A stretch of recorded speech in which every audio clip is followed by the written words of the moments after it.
Our guest today is Nick Davies, who is a health coach just like us. And wow, we had such a great conversation, as we always do when we talk to practicing health coaches. Nick has had tremendous success in his practice and pulls back the curtain on some of his processes, methodologies, and offers rich, actionable advice for health coaches new and seasoned. Give it a listen and let us know what you think. Here we go with Coach Nick Davies. Hi, I'm Erin Power. And I'm Laura Rupsis. We're certified health coaches, and this is Health Coach Radio. This podcast is about the art, science, and business of health coaching. We share our insider tips to help you become a better coach and entrepreneur. And we interview expert guests to discover how they've made it in this growing field. It's time for health coaches to make an impact. It's time for Health Coach Radio. All right, Coach Nick Davies, how are you? I'm doing great. Thank you very much, Laura. Great to be here. Hey, Erin. Welcome to Health Coach Radio. We are excited to have one of our own here.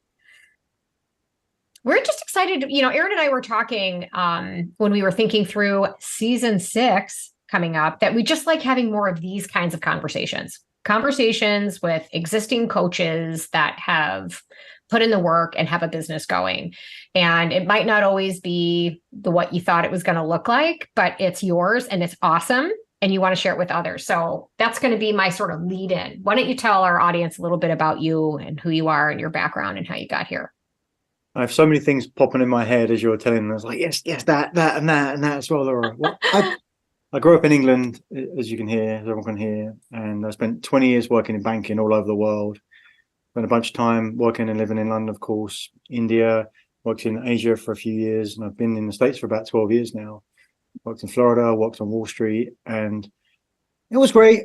Very nice working in banking, kind of all right, but nothing I ever really wanted to do and didn't really have any passion about it. And that was useful. I had a lot of utility and there were things I liked about it. But I just got to a point where I said, that's it. It's enough. I want to go do something that I really am passionate about. And health had been always a big part of my life. And I started lifting weights when I was about 14, 15, and it kind of migrated between I do this because I want to look good, to then I want to feel good, to then I want to think good, and then I want to be longevity for my family now. And so that's evolved. And at that point, I was like, okay, well, let's dive into health. And that's where I found Primal. That's where I dove all in, and I did the certification, and I loved it. I loved everything about it. And as I was making a transition to say, this is what my life is about, my body of work around helping people, there was a piece missing for me because, and I was thinking about this as I was eating a little bit before we started recording today. I remember I did this first discovery setup in my house. I invited a bunch of people who want to talk to about the Primal way of eating, and it just felt so clunky, and I didn't really feel that there was any specific direction to go with it. But I bounced around a few things and then thought, look, I've got 20 years experience here working with people in finance, and like I understand people and the psychology of success and what's the mindset. And I so many things through my banking career where I can think about how people in teams that could get things done and others couldn't get done, but had the same capability, same sort of age, same sort of experience. And what's the difference in how they think about things? So I thought if I could take that experience, marry it with what people that I really want to work with, and an overlay on the stuff that we know is important around primal living, then I can take things to the next level, leverage what I've got already. And through that period, I was also a Tony Robbins coach for a few years as well, which was an amazing experience. And then created my own business, which is focused with financial executives and business owners to really get them to the next level. But these are people that have already a bunch of success, ticked a lot of boxes. People would think they're successful on paper, but they know that there's so much more. And they're kind of lonely being in that space, but they're frustrated because working hard has stopped working. But they come to me with something that's a business focus or a career focus, but it always goes to health, always goes to family, always goes to other areas. And that's what I love to do, and I get to do every day now. I love it. That's cool. Yeah. So what I like about this is, that sort of part of the story where you shared that I think for sure both of us can relate, and probably a lot of people listening can relate to this sort of like, yeah, I had a job. It was all right. It was nice. It was fine. It wasn't my calling. I didn't feel authentically tied to it anymore. I remember having that exact same feeling or sitting in my office at the advertising agency, like, yeah, this is all right, but this is not getting me out of bed really excited in the morning. So then when you went through the process of becoming a health coach and you kind of tried to dispense, health generally, like, okay, let's do health. And it kind of fell flat, or kind of felt like an inauthentic expression. Like, this isn't quite what I had in mind. Then it was like, aha, I have this entire previous experience in finance. I know those people. Those are my people. I am that person. I can deliver this sort of self-improvement, health improvement stuff to the people that I know, because I know what they're feeling and experiencing in life. So the beautiful thing about this is that, gang, we're not like abandoning our previous careers and coming into this new career. We can bring that, we can and should bring our previous experiences in with us, because you have a lot of knowledge, experience, equity, if you will, from that previous life that you can and should bring in. And then you get to carve this you get to curate this very unique approach to coaching, right? Because for you, it's like performance, health, family, relationship, finance, all of the aspects of life, because these things really don't exist in silos. They do all overlap each other. So you curated a coaching product that was needed in the marketplace specifically to help finance execs. Yep. Beautiful. Yeah, absolutely. But there's a ton of resistance to that at the start, right? Because I wanted to get out of that world. It's like, I don't want to have anything to do with it. Right. And so the immediate thought was like, great, fresh, like I can forget about that whole part of my life. And so that you push that identity to one side, and it comes back around to realize that there was tons of things that are valuable about that I value, not just other people, and such that I can bring it together. So you kind of get this wide view and then bring it back to a point where you can take some more action again. Right. And the beautiful thing too is that, the relatability, right? So this always is striking to me when I work with my clients, right? Because a lot of my clients are kind of people like who I was, sort of a middle to upper level executive. They're trying to explain to me the intricacies of their hectic work life. And it's like, yeah, I know. I fully remember that. I remember all that. Versus maybe somebody who's got a different kind of lifestyle, I can't necessarily relate as well. So these tools that we can bring in from our experiences, they're incredibly valuable. I consider them almost more valuable than, in some ways, cert collecting, which people tend to do. Yeah. Yeah. Leverage what you've got, because it's very, very useful. Yeah. And what you just said, I can so relate to this desire to say, like, I just want to leave all that behind and forget it ever happened. There was one episode, I don't know, a year or two ago, where there was something triggering for me where I really realized I know so much about this same idea. I was in finance too for a long time, and I worked with a lot of financial professionals. And I knew the people that did my old job lived very unhealthy lifestyles, and I knew a lot about it and I knew how to fix it, but I was just so skeeved out by the idea of even getting into that space and trying to support those people. And I kept telling myself, I'm going to get back in that direction. I still haven't, to be completely honest. I'm moving in a different direction, but I am finding that so here's something I want to throw out, I guess, to both of you. Is the longer I'm in this business, I'm finding the people most likely to reach out for help are those that are, first of all, a little bit older, but have that sort of financial freedom to be willing to pay out of pocket for things. They also tend to be very type A, very driven people that are like, yeah, I don't want to mess around with the stuff I know doesn't work. I just need somebody who's an expert in this, and I'm going to hire you. Those are the people that we want to reach. It doesn't mean that over time, as health coaching becomes more widely accepted and the healthcare system gets on board with the efficacy, that folks that might not have that sort of financial freedom to invest that won't be able to enjoy health coaching, because we're already seeing it. But I'm saying, like, this is true in any industry, really, that those that are more forward thinking, that are higher thinking people, higher level executives that have a lot of discretionary income are the ones that kind of kick the tires on any industry that's relatively new first. And they're the new adopters. And we get to kind of figure all this out, because this is what I hear. And this is something I'd like you to speak to from health coaching. Well, I want to help everybody. And I'm afraid to set my price. They don't phrase it this way, but this is what I push back on. They're afraid to set their price at a price that's going to actually allow them to do this work, because they feel bad charging people this money to be healthy. That's what I hear a lot. Or what if people can't afford it? The people that I want to serve can't afford it. And I'm like, well, if you can't afford to be here, you can't help them anyway. It's a mindset switch. But, this I think is the initial kind of test group, beta group, I think, these first several years of private coaching where people are hopefully paying a pretty penny. Health coaches that are unwilling to charge what they're worth are just not going to be here. And all of this stuff is going to settle in, and we're going to figure this thing out. And then we will have the ability to figure out how to make it scalable and more affordable. But in the meantime, we need health coaches to hang in there, get past your first year to 2 years so that you're valuable in that 3-year mark. Comes up in every conversation. I don't know if you've got talking points around that, but you need to be able to afford to be here, and you need to price yourself right. Anyway, there's a lot in there. Where do you want to take it? Oh, there's just so much cool. I'll be like, yep, absolutely. It's so funny because I have a financial advisor who's very well successful in what he does, and he was at an offsite because of how high level he is in his company, and they paid for him and his wife to go on this retreat, and he was sitting on the beach, and we were working together on FaceTime that week. There's tons of other people here I've introduced you to. I told them how great you are and how they should work with you, and he's like, I just couldn't figure out how to tell them what it is that you do for me. It's like, I know I love it, and I've been working with him for a couple of years. I couldn't.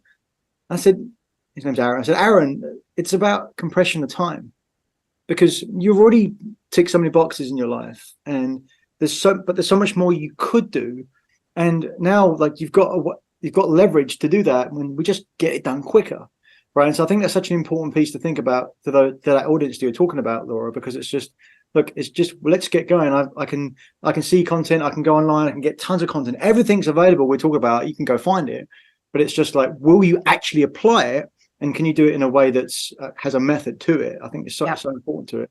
And for just starting out in health coaches, it certainly is a big mindset around thinking about it from a business perspective. If you can't make it viable, I mean, you can translate business into, okay, this is what I used to get paid by the hour of my job. But then the salary, but not all hours are equal, right? And you can say, okay, if I could do 8 clients a day at this like a few $100, then I could get to where I want to get to in terms of what match my salary for where it was before. But typically in a job, you're not like working 100% creativity in every hour of the day. Right. Tons of research out there says only like really high performers is 2 or 3 hours out of the 8 to 10 hours a day who are actually performing. So we've got to think about that. It's not the same thing. Having $1,000 an hour as a coach is not the same thing as $1,000 an hour as an employee. And we've really got to bear that in mind as we're setting it out, because if it's not sustainable for what you want, you're not going to get as excited at it. It's going to run out. It's not going to be sustainable. And you know what? Your clients aren't going to value it as much either. Yeah, great. I love how you're tying this together, because like the way we help our clients and the way we set up our business, these things are all completely linked.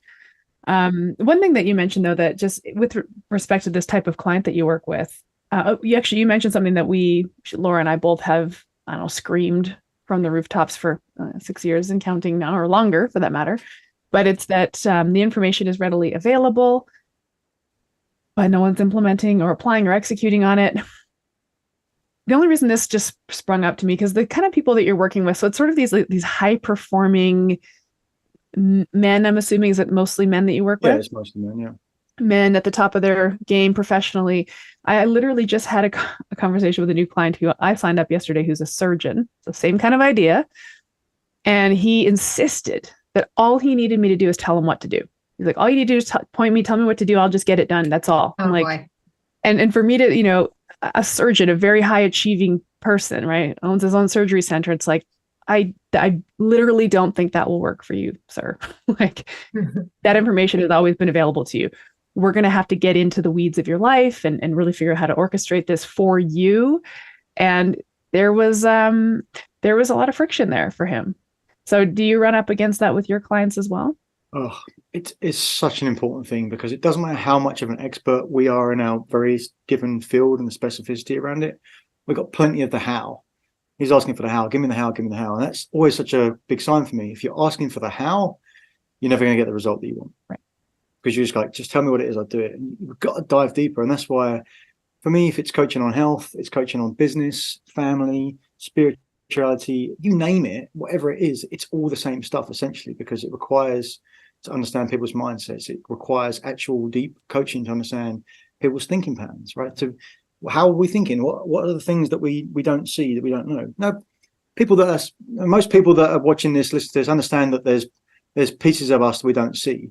There's blind spots we have. And sometimes I hear things like, yeah, I know about blind spots. I'm aware of my blind spots. Like, no, you can't see them. They're your blind spots. That's why they're called blind spots. And so just the willingness in that space, it's like, hey, Mr. Surgeon, sir, are you willing to look at this differently? We got how all day long. Are you willing to get uncomfortable here? Are you willing to be vulnerable about this? Are you willing to be out of your comfort zone here? Because it's going to take that. Because all this stuff's been available for you forever and you haven't used it. And just me telling you, oh, here it is, doesn't mean you're going to actually do it, because it's like you could see what's available, but are you actually doing it? And like, will you actually do it? That's going to make the difference, because that, new action equals new results. Mm-hmm. No new action, no new results. You've actually got to hit where the rubber meets the road to get to the outcomes you want. Oh my gosh. It's so common. And I've turned clients away too that have just been like, first of all, if you got just tell me what to do and I'll do it. And whatever you do, it's got to be easy, or I'm not, and I'm like, okay, well, I'm not the coach for you because this is hard work. Come back when you're willing to do the work. But I hear this on both ends. So you've got this high achieving people that make a lot of money that are used to paying people to do things for them that they don't want to do. And you're like, that's not going to work here. Clearly, it hasn't worked for decades in this realm. You need to do the work here. This needs to be an equal effort and an equal commitment to the rest of your professional career. But they've gotten so used to just paying people to mow their lawn and clean their house and do all that other stuff. I say that as I literally have someone delivering my groceries. But we're used to paying people to do the things we don't want to do anymore. It's not even what we don't have the time to do. Now we've got the money or whatever to pay people to do the things we don't want to do. This is one of them. Really getting clear on what I need to do to improve my health and really accepting the damage that was done and the work I need to do to get into it. And then you have the other end of the spectrum of those that have been disempowered for decades, that have been told they need to abdicate responsibility of their care to some expert somewhere and some insurance company that says, no, you don't need that. That's too expensive. There's not enough proven efficacy that we're going to do this instead. So we're seeing this. It's proliferated through the population and for all across the population, but for different reasons. One is coming from this sense of, I'm going to have somebody else do that for me. And the other is they've basically been told to sit down and shut up and do what we tell you, and boy, what a tough nut to crack. And so I'm curious, which one do you think is going to be easier to crack? Well, for me, it all ties back to the pre-coaching process, which is called the sales process. And that should be the discovery and the qualification, because these people have to qualify themselves to work with a coach. It could be either end of the spectrum, right? It's saying that it's the funnel that comes in. It should be a conversation that says, are you willing to feel differently about being disempowered, being empowered, being like this thing you can control? And then the other end of the spectrum, are you willing to be vulnerable? Are you willing to take away some of this control and think about it in different ways, such that we've got to reset things, right? And so that should be really part of that process. And as a coach, part of what we do is to create certainty for people. People are just looking for certainty. Mm-hmm. And we've got to ask the questions in such a way that even if they don't become clients for us, they can go back into the world and go, you've just created like a little bit of a light in a dark room for me. Now I can go to something else and go to that next level.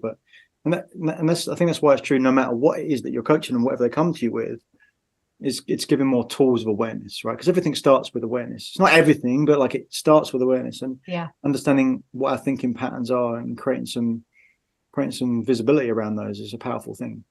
Mm-hmm. I love that you brought this around to be what we'll call the sales or enrollment or discovery process, because that is where these conversations happen. And what's really interesting about this, and I know for a lot of coaches listening, this feels like the gross part of it. Like, I have to get on the phone and sell myself, but you are qualifying this client to come into your roster. I don't need clients. I'm attracting the clients that I can specifically help. It's kind of a way of thinking about it. But when we talk about earlier, these blind spots, I mean, I approach these enrollment calls from the perspective of, I'm the leader here. I know I know if I know whether I have the solution for you or not. We have to assess whether you have the problem for which I have the solution. I'm going to use the word problem, but this is our chance to illuminate the blind spots that the person comes with. We don't just say yes or no, sir. Oh, please sign up for my program. We're going to get into the weeds on this in the discovery call. And so, like Laura's kind of point, I thought was really interesting. And I wish I had this in my sort of review yesterday when I was on the phone with this surgeon. But, you can ask. Let me ask you, I'm just curious. Are you the kind of person who's used to paying for people to come and do things for you? Tell me more about that. Because this is the vibe I was getting from him. Like, yeah, I'm a busy guy. I got a surgery I got to go to. Can we just wrap this up? Like, you just can tell me what to do. And it was kind of that's the kind of thing you can and should ask in discovery, in like really start to illuminate this stuff for your prospective clients in that call. First of all, that way you're certain that you vibing with this client enough that you want to work with them, but also that in and of itself is going to show the prospective client that this is a different process than what they're used to. Oh, this coach is actually asking me the hard questions, holding my feet to the fire, starting to socialize the idea of my own personal accountability. Like a sales call is a coaching call is the first one. It's one of the most important ones, actually. What do you think about that? 100%. It's just before we make the official agreement, it's the same thing, but it's a distinction of how we work together. I mean, that's the thing. They're not to have a coach to help you. You're not paying them for information. I mean, yes, they're an expert in that field, but you're paying for the execution of the use of that information, right? And like that's what a coach does. And I think, especially if you're just first starting out, a great way to think about this, because you said, Erin, like it made me feel gross. And so think about like just asking permission for people. Just asking, and you get curious is a great way to think about it. But I'll ask permission. Like, are you okay if we get a bit uncomfortable? Is it okay for you if we go down a road which allows us to set the standard for how we work together? Mm-hmm. Like, is it okay if we agree on a rules of engagement such that we have the same values of where we talk to each other? Yeah, and that can just speed up so many things. And like in that sales call, the discovery call, whatever it is, like, yeah, you want to get to it. Yes, of course you do. You want to help people. Everyone, and what we do is helping people, like, because they believe in having a better life through health coaching, whatever coaching it might be. But also, the next best thing to that yes is a no. It's not a maybe. Right? And we want to just get clear about it and creating that clarity. Brené Brown has a really great quote, which I love so much. It's clear is kind, unclear is unkind. And the first part of that quote is powerful. It's like, yep, cool, get it clear. But it's like the other part is important as well, because if you're not clear, it means you're being unclear, which means you're being unkind to yourself, to your business, to everyone around you, and certainly to that person that you're working with in that moment. I think it's just so important. And I think that's an easy way to do it. Just ask for permission. Ask people for permission. Right. Will it be okay? And then they get a choice. Yes, no. Mm-hmm. That's it. Yeah, I mean, on one hand, you're asking permission, but you're also setting the parameters, and that's a boss move. That's a leadership move, right? And I always think the health coaching relationship is a partnership, and myself and the client, we're co-leaders, and the leadership energy I need to bring in is, this is the container I create. This is how I insist people address their blind spots or whatever, and I'm gonna no holds barred, bring this to light. Are you cool with that? And they'll say, yeah. And that's going to be a little bit of discomfort for them. But I think that discomfort is where that's what inspires the yes sometimes. Yeah. Like, wow, this coach asked me questions and made me think about things about myself I'd never thought about. And she doesn't even know me yet. We aren't even working together yet. What is possible? So coming into the enrollment call with that leadership energy, creating a container and a way of thinking and speaking that you don't waver from. I just think that's a boss move. And it helps people, frankly. It helps people. We can't come in with this. I think sometimes we feel like we need to play small in the discovery call so that we're being polite and we're making it nice for them. So they like us and they'll say yes, but I don't think that's going to serve you or them. The language that I really love, because I have high empathy, and I think it's a lot of coaches do. And I think it's very important because we want to create connectivity, and it's easy for people to connect, but it also prevents sometimes some of those boundaries and parameters that you're talking about, Erin. And so for someone who's on high empathy, they don't really want that conflict, and so they go to that place. And so we tend to think about it either as like a binary thing. So we either love conflict or we don't like it, but that's not the case at all. And so we can just enter towards something like in that leadership sense, like you said, that having a boss move and saying, rather than, okay, I can't be that way, I can't be a horrible person, but just the word I like is just being bold. Just be bold. Yeah. Just say it how you know it needs to be, in such that they can get the result and value, and so can you. Yeah. And It's not you insulting. fall into that empathy for sure. That's right. It's not unempathetic to be bold. I think maybe that's to your point. It's like, oh, I'm either going to be empathetic or bold. It's like, no, those things can actually coexist. And when you can strike gold, it really feels like something from the client's perspective.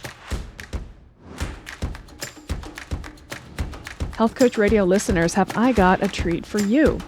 To get 72-hour free trial access to Primal Health Coach Institute and a 50% off coupon code to the How to Become a Health Coach virtual summit featuring video interviews with over 30 industry experts, visit primalhealthcoach.com/HCR today.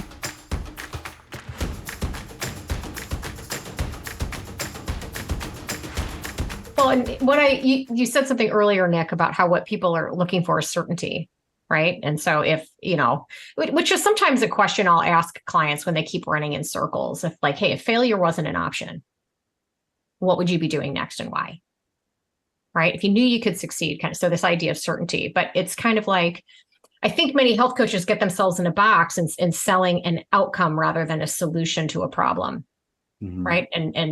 When you solve a problem for people, the outcome is going to be different depending on the person and where they're headed and their environment. And, we get a lot of health coaches too that will post in our own Facebook group about how they've got someone, hey, I've got my first client or my whatever, they're early and, she hasn't lost any weight yet. And I'm like, well, if that was your promise, if that was what this person went in there in terms of clarity of what you bring to the table, this is where, sometimes we've had some conversations with other coaches about the idea of like a guarantee or a money back guarantee, because people have invested in so many things that have been unsuccessful.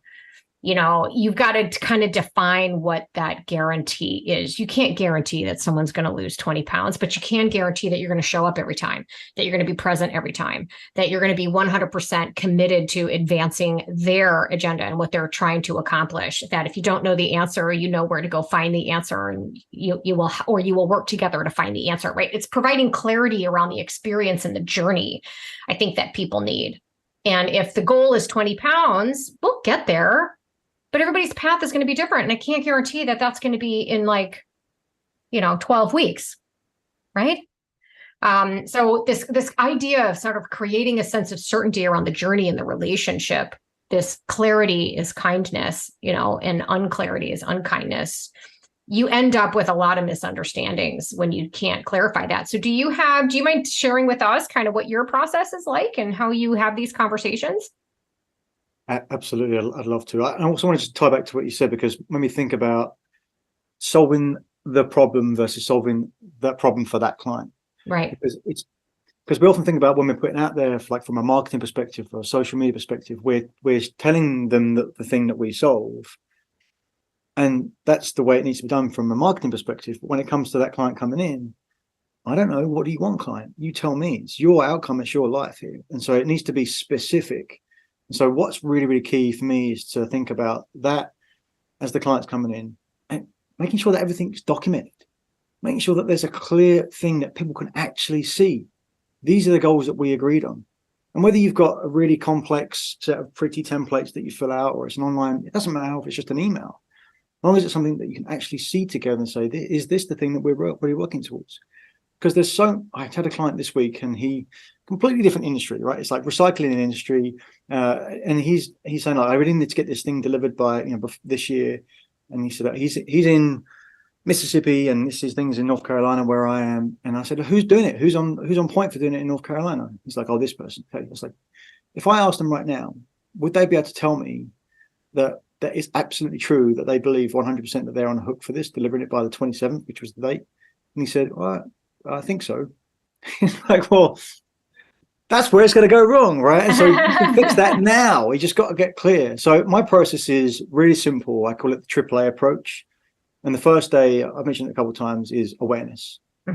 And it's awareness, action plan, and achievement. Awareness, action plan, and achievement. Nice. It's not AAA like someone's going to pick you up by the roadside. This is AAA to success, right? So like the action plan is the second A, but most people know that you need a plan, right? You need a plan. Life doesn't go to plan without one. But we also know that if you haven't got, plans don't go as we expect. But if you dive straight into the plan, it doesn't work because number one, like most people aren't really great nuanced at creating plans. But number two, they've skipped past the awareness. They just think they know the thing. Like the surgeon, like I just tell me, I know it is. And they say, I want to go straight to the plan. You've got to dive deep into the awareness. And it takes a little beat, like it takes a while. Slow, smooth, and smooth is fast. And it's like, okay, really deep, like digging down. I've got a whole bunch of tools underneath that. I'm really cool tool called the mind scan, which is about, again, thinking patterns and understanding how we think and having almost like a third party view of what that is. And the awareness is really saying, okay, where am I? What is really important to me? What's really important to me? No, what's really important to me? And it takes a few iterations, right, to dig down and get that. But only once you get to that awareness, and then from that place, we've basically created here you are and here's where you want to get to. And that's a 3-year timeline, a year timeline, a 90-day timeline. It doesn't matter. You've created a classic coaching formula of where are you and where do you want to go? Written down and defined and documented in a way that you and the client can see it, and it's languaged in a way that you can actually get there. Okay. Well, I want to lose 20 pounds, an example, right? That's clear enough, but it needs to be around what specific date. And then you need to say, okay, are you really prepared to do the things, right? That's when you get to the actual action plan place. You go, here's where I am, here's where I want to go. Now, you might be able to lose 20 pounds. Like anyone can lose 20 pounds. That's what my belief is. And okay, well, if you said it's a week to lose 20 pounds, like, well, it's possible. Right? If you got a chainsaw and you're not fond of your legs, you could probably lose 20 pounds. Right. I'm betting it's probably not a trade you want to make, but you could. But the point is to lay out and say, okay, it's 3 months. What are you prepared to do? We can get there. And just, again, creating the awareness around the clarity and having a plan, which is the right language in the right way. Then you get to the last day, which is the achievement, which is the actual coaching week on week. And however you make yourself available for your clients to actually check in and see if we're on target. Did you do the things that you said that you were going to do? And if you did you get the results you wanted, or did you get some different results? Either way, you get to play again. In a 90-day coaching program, or a 6-month, or a year, how crazy would it be if you just set on beginning of the year and go, okay, client, let's get clear on your outcomes, and you had it all written down, you had it all clear. Okay, great, we're going to come back next January and see how you did. Yeah, like, that won't work. If you measure once a year, you get one chance to get it right. Right. And so for me, the right cadence is every week, and that you can change a little bit, but we're measuring every week. We've got plenty of chances to win. I completely agree. I love that. Either way, you get to play again. And that's such a paradigm shift for clients who are really fixated on outcomes. I want this outcome. And I always use the staircase. So I'm putting my hand up in the air to indicate the top of the staircase, but the little processes on the way are what we're actually working on in these week-to-week intervals, assuming that's your coaching interval. And it's like, all right, how did we do with respect to that objective, that outcome, that action plan we had last week? We either achieved it or we didn't, or somewhere in between. No problem. We renegotiate on it. Let's go again. We're going to get to this next step. It's inevitable. If we quit or we stretch this interval out or we don't pay close attention to it, it's less inevitable. But if we keep our eye on it, we can't really lose. It's what I like about your encouragement to get people into awareness. I think this is really a cool takeaway for coaches. Sorry. I started doing this in my intake process. So I have a three-part intake form, and I have the usual health history, diet history kind of stuff that I need to know for my clients. But the entire first section of the intake form is this very elaborate goal-setting exercise. Okay, what do you want? What's your number one goal? Okay, how important is that to you on a scale of 1 to 5? It's always 5 out of 5, but whatever. I still have to ask. And then why? And then why, and why, and why. They have to go through the 5 whys on every single one of these goals. Okay, goal number 2. What's it? How important, and why? And this is, the health history stuff is important, less so to me. I don't do a lot of quantification in my practice at all. More important is, this is what you said you wanted, and this is why it was important to you. This is values-based goal setting, right? This is literally connected to your values. We finally drill down to what's important to you. We don't lose sight of it. And I bring this document forward all the time. Remember when you said this? Because they can lose track of it. I feel like a big part of my job is less about prescribing diets and more about reminding people why they wanted to do this. Right. So it's so true. And you bring it back to, okay, you've got to be specific in where you define yourself an expert. You should definitely use your prior experience to define where you define yourself as an expert.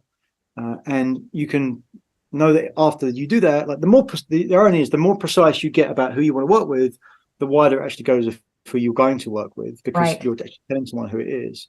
If you're not telling someone, you're asking everyone else to tell you, and they ain't got time for that. They're doing other things. But because it all ties together, right? You've got to think about, okay, where you choose to be an expert in health, where you choose to be an expert and help these people. What's the niche there? What's the expert piece?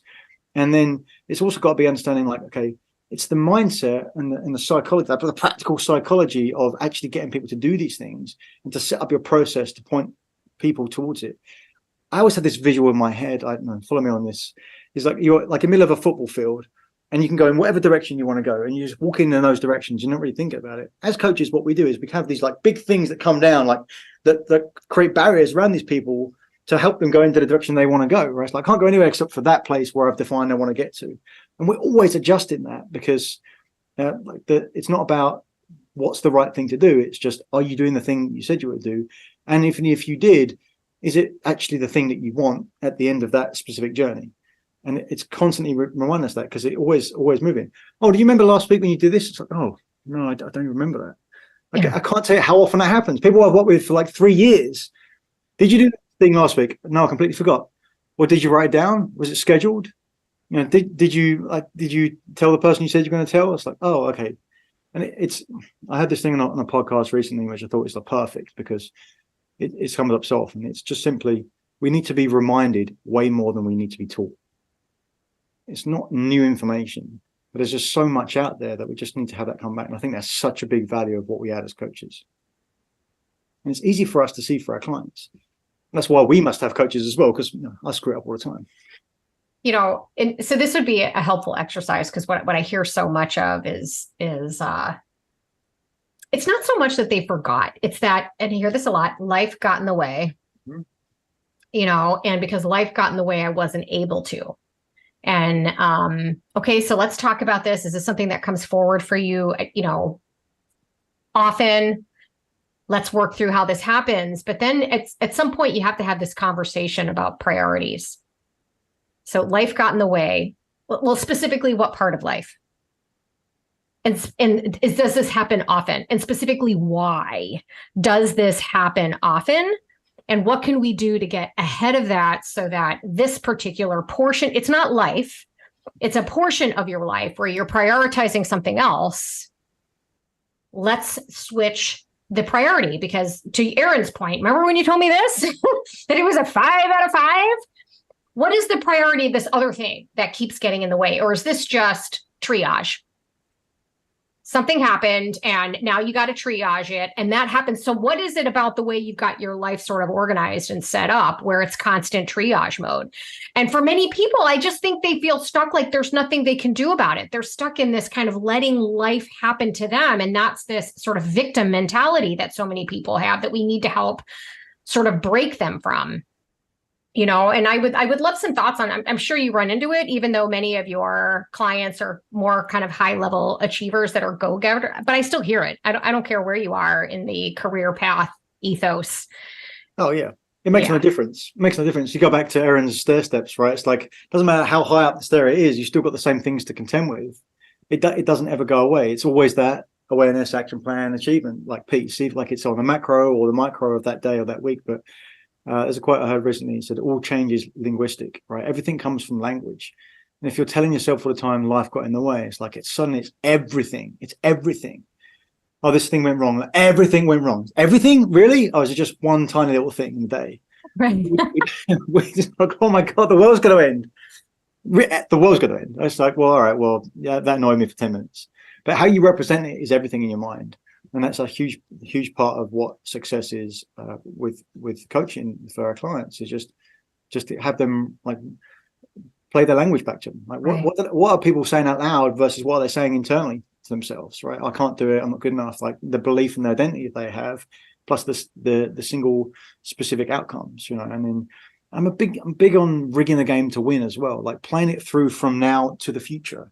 What could happen, right? And so if let's say you set, you co-create an outcome for a client, an action for that week period, and then they say it, and you can say, oh, like, are they saying it in a way that language that they're actually going to do it?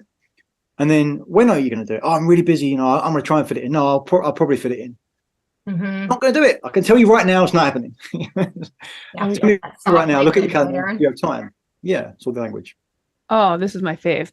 And this is what I teach in our advanced health coaching course, our master coach course.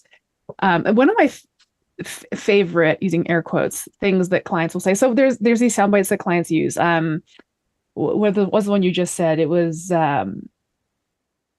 things like, I always put myself on the back burner. I don't put myself first. I always self-sabotage. It's just this language, this acceptance. But one of my faves that I hear all the time is, oh, I just need to be more prepared. And it's like, they think they're going to say that and run. It's like, get back here. Get back here. Yeah. No. We are literally going to get you more prepared. Like, tell me what protein you have in the fridge, how you're going to cook it. Oh, you don't have any? You're going to go to the store? Is it in the freezer? Are you going to thaw it? When are you thawing it? How are you cooking it? Barbecue, air fryer, oven? I do not leave any stone unturned. And in some ways, I'm training the clients to not let themselves get away with that. So I really encourage, I love that you evoke this idea of co-creation, because that's what we're doing. We're co-creating the action plan in your words, or the goal with our client.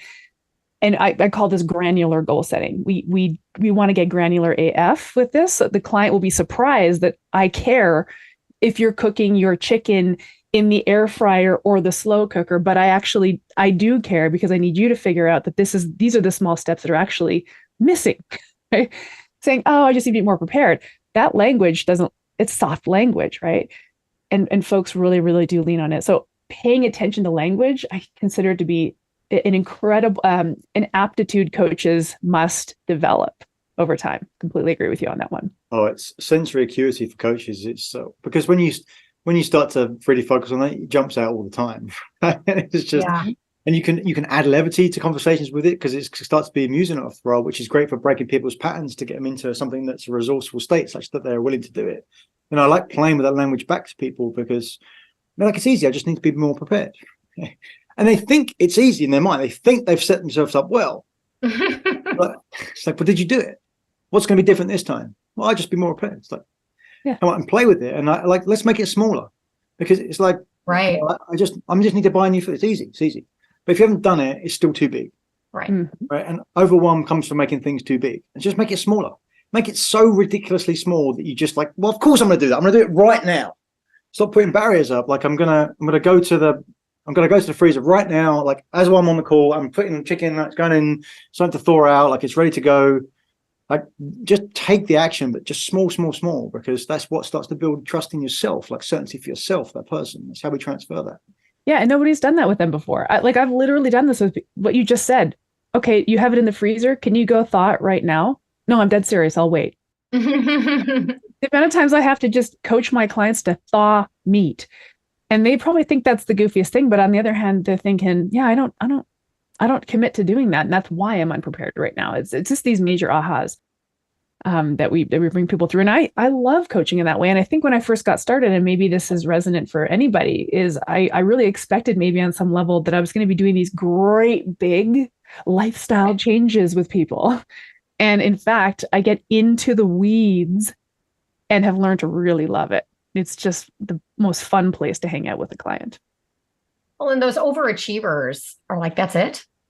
They're used to setting these huge goals. But in this realm, they're not successful there. And here's the other one. Okay, so this week I'm going to do this. I'm going to cook every meal for dinner.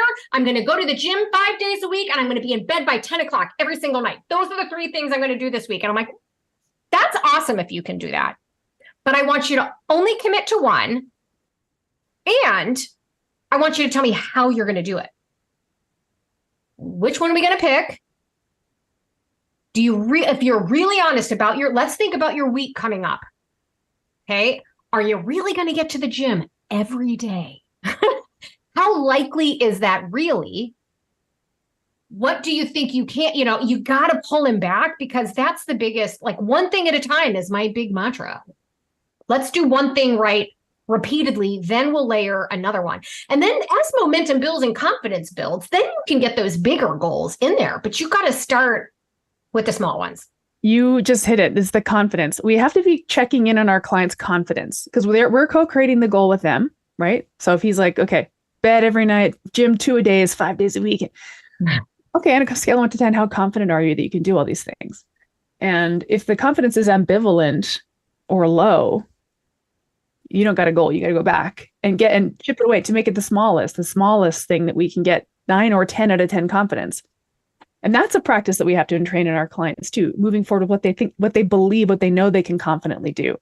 So always checking in on confidence. Yeah. It's a really big distinction to make between confidence of execution of it and quality of intent, because those people want to do those things and they know it's the right thing to do. And they're saying to themselves, I want to be this type of person and I want to do those things. And like, that's great. And then what could happen is they can go out and not get the results. And then that's how people can be buried for years because they don't believe they can do it. They've got the right intent, go out. They just don't have the right strategy, right? The right strategy. Because you could be so committed with the right intent, walking in the right direction, trying to find a sunrise, and you're never going to find one if you go in the wrong direction. And it's the same thing with everything that we do is just keep it small and build the certainty through the confidence in the execution. See, you did it. Because as we're talking about, it's like the big lifestyle changes. Big things are just a combination of small things. If you're in the weeds and you're like chopping down a whole bunch of weeds before you know it, you've chopped down a field. Oh, look, you've chopped down a whole field of stuff. Wow. How cool is that? And that's another really important part is always to be measuring backwards. Look at, especially when it comes to health, because it's so I've seen the combination of business and leadership and different areas of their life in that space. The health piece is always there, never goes away. It's not like, oh, I can lose this 20 pounds and I'm done forever. It's like, how long? I sometimes have people say, how long do we do this coaching thing for? Like, well, think of it like your teeth. Like, how long do you want to have your teeth for? Because like you can brush them up until that point. And it's the same thing, right? It doesn't go away. You lose the 10 pounds or you prepare for the 10-mile run. That's on my mind because I'm doing a 10-mile Thanksgiving run next week. And all those things that never go away because you've got to keep moving forward. You've got to keep progressing, but you've got to measure where you came from, not where you're going. That's such a good point. That's really smart. I mean, that's actually a lot of the health and wellness programming that our clients come to us with is like, I have to do this to a certain point and then I'm done and I carry on. But it's like, we have to find interventions that will linger. We need to create interventions that will last. Right. Because you don't stop doing it. That's very contrary. I mean, specifically in the health and wellness realm, I know you do a lot of other different kinds of coaching and probably it's the same. It's probably the same. I mean, spirituality, relationships, family, finance, mindset, you have to continue doing it. We can't just have an end date. And so the of toothbrushing is always such a good analogy because we all do it like twice a day. It's like, oh yeah, I would never stop doing that. I would just never, oh, my teeth are perfect, I'm going to stop brushing them now. We would never do that ever. That's right. I love analogies like that. It is a great analogy. I have a question for you too about the length of your program, because, at Primal, we have a recommendation on a 12-week program, but that recommendation is based on the fact that it's long enough to see change and to have built at least one good habit. Yeah. However, most people need longer to really shore up everything, particularly if we're starting with this, but also a 12-week program, people are like 3 months. It's easier to invest in than like a year-long program. And I think the longer you're in the industry, you get really good at a couple things. One, getting results in a shorter period of time for those people that are looking for something specific, but then also having the confidence to sell a client into a longer program because that's what they need. Yeah. So you'll get better on it. But in the meantime, we kind of recommend you start in this sort of 12-week sweet spot. And then sort of go from there. What are your thoughts? What are your programs like and the length of time and why? That's a great question. There's lots of different equations to think about, which is constantly changing. I think the first things first is that coaching only doesn't work when you don't do it. So I'm always optimizing for people getting going. And I sometimes, you've been doing something for a long time, you tend to forget at least partially how much value you are adding to someone, because it's just something you do all the time. And just like, well, of course, like it's gonna, of course you're gonna get those results, like of course. But if you're just entering it for the first time, you don't have that level of belief. And depending on where your practice is, to your point, the bigger you grow, the more social proof you have, the more that people become qualified in the entrance. But I think about it a few different ways. Like I'll always talk in terms of, I'm always bouncing around 3 years, 1 year, and 90 days. Because, and depends where people are on those things. So it's 100% structured, 100% flexible. So I talk to people around, especially this time of year, right? We're in November as we record this, and I was thinking, like right now with my current clients and with prospects, I'm thinking, okay, talking about the end of 2024. What's important for you? What do you want to get to by then? And creating some sort of framework around that. And then some people are really can work on that a little bit. Some people are more challenged with it. So go further out. Give me a 3-year view. Sometimes that's much harder for people. Sometimes it's much easier. And then come back down to, okay, if we've got something at 3 years, something at 12 months, what does the next 3 months look like? How are you ready to get going? If we could really focus on these 3 things and 4 things in 3 months, like how did that feel for you? And to your point, Laura, it's much easier to invest in because you can see an endpoint. But I'm always thinking I'm playing long-term games with long-term people. People want their teeth, right? People want their health forever. And so, okay, we've created parameters, and then that's what we'll work on. And as we get towards the end of that, we'll agree what looks best for us after that time. And again, we're providing the certainty around the structure and the outcomes, but also saying, look, this isn't something that's going to go away, right? And look, I don't know if I'm going to work with you forever, but I'm thinking of it as though I am, because I know that what I do is super valuable and people are going to get loads of value out of it. So it's great to have the parameters around it, but also the flexibility without losing the certainty. I mean, there's different things saying, I don't know, tell me, client. That's not the same thing, but having the flexibility is a powerful thing. Yeah. Thank you for that. Cool. So generally then you're working with people in a 90-day container. You start with them by envisioning what the 3-year and the 1-year outcome, and then we work together on an action plan for the 90 days. Is that accurate? Yeah, that'd be fair to say for sure, right? Some people come in and go, look, I'm ready to get committed for the year. I want to do this and that in my business, and I want to make sure that my life is looked at it in a holistic way. And it often comes with, I think about it in four different areas. Like most people come to me from a business thing, but then it's always going to be health, family, and some sort of community, spiritual, faith type thing at the bottom as well. At the bottom, just because I think of it in that order. Well, it's like I think of it like a diamond, right? And it's always that way around. And so there's always has to be pieces of those 4 things together to make it something that people really go for, right? Because even though they think of it as a business, the focus then is always to be those things tied in. Yeah, a 3-month focus on that to really get going, to start to really generate results. After that 3 months, we work through that AAA approach. We've got some output, we've got some momentum, we've got some trust in themselves that they can do it, and we're off to the races. And sometimes it could be like, that's it, I got what I want. Could this specific outcome? Now, sometimes I work with people say, this person in my team needs this right now. I need them to get to this outcome, and that often happens when it's someone paying for someone else to do it, for instance. But yeah, I definitely think about, I think container is a good word you said, Erin, to think about that like that. It's people like things that have defined outcomes and ending dates to get some certainty. Yeah.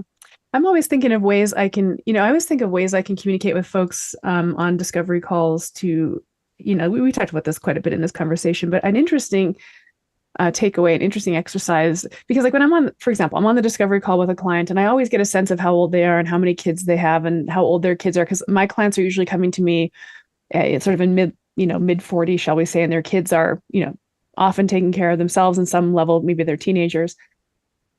And I know that they're 47 years old. And so, I'm learning these things about them. And it's actually a pretty tangible exercise to say, all right, let's imagine you're 50 years old.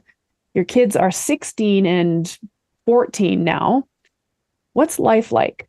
What is this 3-year vision? Because that's actually not so far away that it's impossible to imagine. And the other thing too that I think that brings to light is, by the way, this time is going to pass anyway. You are going to be 50. They are going to be 16 and 14. This time marches on. So how is this going to be different in 3 years? What would that look like? That sort of visioning exercise. And then, okay, let's pull that back to what has to happen in the next year. And then what has to happen immediately to get all that in play. I think it's a neat exercise that you just kind of like had me work through because again, it's a tangible period of time that I think most people can consider, right? especially if you frame it that way, like I'm getting to know you, I understand you, I can visualize your life and the busyness and where you live and how you do things. What does that look like when you're 50? So I think that's a really interesting. And the reason why this comes up for me thinking through discovery calls is because, again, like I said earlier, like we talked about earlier, this is in some ways, the first and most important coaching call that sets the tone for the way I'm going to get you to think about your life. Going to get you to think about it in a completely different way than maybe the wellness and personal development industries ever tried to get you to think about it. Like personally, specifically in your world, what does this look like? What is that vision? It's pretty cool. Again, it's the difference between what we see out there, which is very general, to what it is for us specifically. And it's like a dance. It's very dynamic in the first part of a relationship, because you go and tell me what that 3-year view is. Sometimes 10 years is a bit too far out, but some people like that. And so if that 3-year doesn't quite as engaging, I'll go 10 year. If that's too far out, come back to 1 year. And you could essentially do the same thing for the first 2 or 3 weeks coaching with someone. Mm-hmm. And then you've got like the initial, this is what we said that we work on, and 3 weeks later it looks completely different. Right. And that's why it's awareness, because it's just digging down clearer and clearer about what it is. And then we all think in a linear fashion. So most people are not thinking, in that example, 47 to 50, where am I looking backwards? They're thinking 47, what do I see in front of me? Mm-hmm. It's much harder to predict it, because I don't know, I can see a few months out. If you take yourself out of it and just go backwards, it's a different version of you, obviously. So what you see is different. It just gives you a completely different dynamic, and just allows you to enter parts of your mind that you couldn't see from forward, because you're in your own life. So playing around with those and just kind of just teasing them out is, I think that's the art of it, to create something that actually people are really excited about. Yeah. It's I've always been a big believer that people seek change.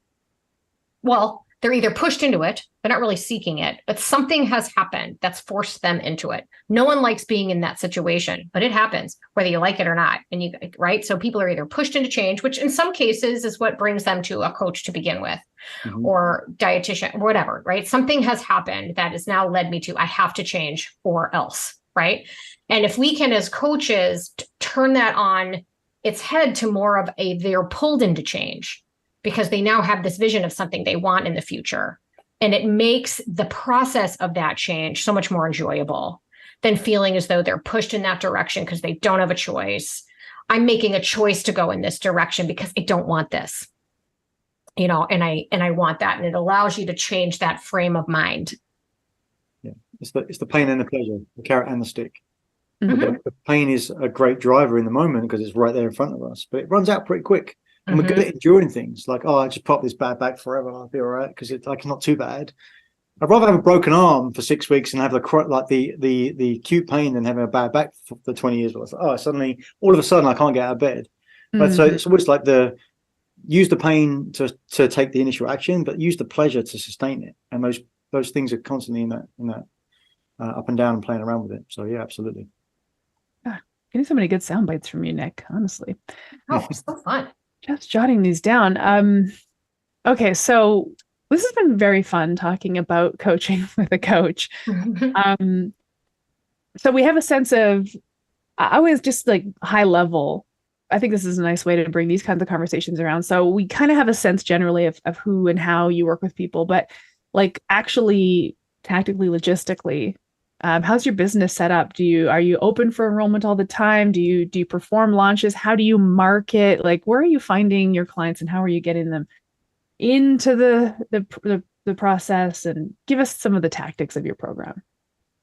Yeah, so I have a bunch of coaches that I work with. I'm building a team, and so there's always plenty of capacity, and I've always got room for the best clients anyway, because I think it's really important, depending on where you are in your coaching journey, different level of client is the place that you can add the most value. So I think it's really important to think about a few different ways of continually talking to great prospects, great networking partners. So I think if you think about top of the funnel, you've got a few different things to think about. You've got current clients are a huge source of favorable introductions, not referrals, favorable introductions. The distinction there I make is referrals, like, oh, can you tell me someone that you think that like needs something? Favorable introduction is, who else do you respect and trust that that you think that would get value from our conversation, and I would get value from their conversation. Right? Changing their relationship currency so that there's that clients, there's the network of people that you already know, and it's strategic alliances, strategic partnerships as well, which with other businesses, you can think about that. And then you've got like social media, lead generation, ads, and that type of thing, which I think it's important to think about all across. And if you're working with other coaches or a team, I think it's so important for a community as well. And that's what I have as well, which is so powerful because you're constantly sharpening the saw, get different feedback. The coaches work in completely different ways, but under a way where you can also share, right? Because not everyone is my client for sure. And so that's what it's always, you've got to be always thinking about how many conversations am I having on any given week to continually to put things on top of my funnel this week. Whether it's brand new leads, whether it's calling people that you don't know, and I know people get uncomfortable with that, but man, that's so good for getting uncomfortable, makes you a better coach anyway. And or if it's just having network conversations with people just to talk about what you're passionate about. Tracking and measuring is so important. We talked a little bit about doing that on a week-on-week basis with a client, but visualizing gamification around, like, you're a business person as a coach. You are a business person. Most of the time, at least. I'm sure there's some exceptions about people just giving clients, and that's totally fine. But you've got to think about what's coming in the top. How many calls do I need to have a week, which are prospect or networking type calls, such that I can have X amount of discovery calls, such that I can have X amount of conversions to clients. You got to know what your ratio is. 10, 3, 1, something like that. Like, you've got to know what it is, and you've got to create a system around that so that you can do your best work as a coach. And or you've got to have other people to help you do that. But without that, back to when we started talking about the front, which was, if you're not priced correctly, you can't have a sustainable business, and so you can't add the value. It's like, oh, let me do it. I can help you. Like, maybe right at the start, but you got, because you need to get some reps, but you need to be able to have it sustainable. Otherwise, you won't be able to help anyone. So the same thing, we've got to have things coming in. So I would love to think about an exercise for coaches out there to go, okay, where is it written down that I know all the ways such that I get leads into my business? What are those ways, and how do I create some specific measurables as to what I need and track that on a weekly and monthly basis so that I know my business is growing into the future. Cool. I love it. I mean, that basic sort of funnel leads, there's that ratio that we have to understand. And I like this idea of kind of empowering coaches to consider themselves business owners, because, well, you are a business owner. I mean, I guess, actually, to be fair, some aren't. Some are working in, some are employed and they don't have to necessarily worry about the funnel per se, or the lead generating leads. That's when my business personally took a turn, when I kind of stopped allowing it to be uber organic and kind of took the bull by the horns, even just a little bit. And, this is no different, I think, than coaching our clients, right? It's, I just need to be more prepared. That's my business will just grow when it's ready. It's the same passive language. And I think at first, when you're first starting out, that's fine. And then at some point you have to flip the switch and say, okay, I'm being more intentional with this now. I have goals for income and impact. So what does that look like at the top of the funnel? What do I have to do? I mean, this is goal setting 101, where, again, we're in the process and outcome staircase, right? We're back on that staircase ourselves. It can be fun too. It's a real push, real stretch for lots of health coaches who maybe have never been entrepreneurial before in their lives. Yep. But I think you can do it. I think you can do it and should do it. I don't want to hear health coaches deciding they don't have that in them. You got to do it. You got to figure it out. And the other thing too, if you don't see yourself as an entrepreneur off the bat, and let's say you do go get a job, think of how much more valuable you would be as a health coach if you keep clients longer, you have better outcomes, you ask for referrals, you bring more potential clients into that employer. You're a much more valuable health coach. You're going to improve your own income. You're going to improve the revenue of the business, and chances are you have the opportunity to so don't just sit there like happy with the status quo. Unless that's all you want, then there's plenty of people that are like, I'm perfectly happy making an hourly wage and seeing 5 people a day. And then I don't have any stress, and I can go spend time with my kids. And, that's all awesome. And I'm not talking down to that at all. What I'm saying is everything we're talking about, I think, can be applicable regardless of where people are on their career path, in terms of just your own personal growth and making yourself uncomfortable a little bit and kind of seeing where do you want to be in 3 years. So what do you want to leave our audience with? This has been so valuable. And I know people are going to want to follow you. So we want all your contact information, but what do you want to sort of leave our listeners with in terms of this conversation? Thank you so much. It's been really cool. I had a lot of fun just to dive into the detail of it. And I think on that last point, it's so important as a health coach to ask yourself, where am I going with this? Why? If you're coaching your clients to that, you better be sure that you're doing that for yourself. And as you said, Laura, even if you don't want to have like a huge business, that's okay. But just be clear about what actually it is, because there are loads of great health coaches out there, but not necessarily loads of great health coaches with great businesses. Right. And if you can't help as many people to do that, so I had to say that because it's so important what you just said. I mentioned thinking about thinking earlier, and a tool that I have called the Mind Scan. I'd love to give everyone access to it because it's really cool. Again, back that awareness piece. And if you go to coachnickmindscan.com, coachnickmindscan.com, coachnickmindscan.com. Gotcha. It's about 15 minutes to do. It's pretty cool. Some pretty cool results. But certainly can follow me on social media as well. Which socials are you on? Are you on the gram? On the gram and LinkedIn for sure. Good. Yeah. Awesome. LinkedIn, that's place a good to be. Mm-hmm. Indeed. Awesome. This was so great. Thank you so much, Nick. We've had a blast. Thank you. Appreciate you so much. Thank you for your time. This podcast was brought to you by Primal Health Coach Institute. To learn more about how to become a successful health coach, get in touch with us by visiting primalhealthcoach.com/call. Or if you're already a successful health coach, practitioner, influencer, or thought leader with a thriving business and an interesting story, we'd love to hear from you. Connect with us at hello@primalhealthcoach.com and let us know why we need to interview you for Health Coach Radio. Thanks for listening.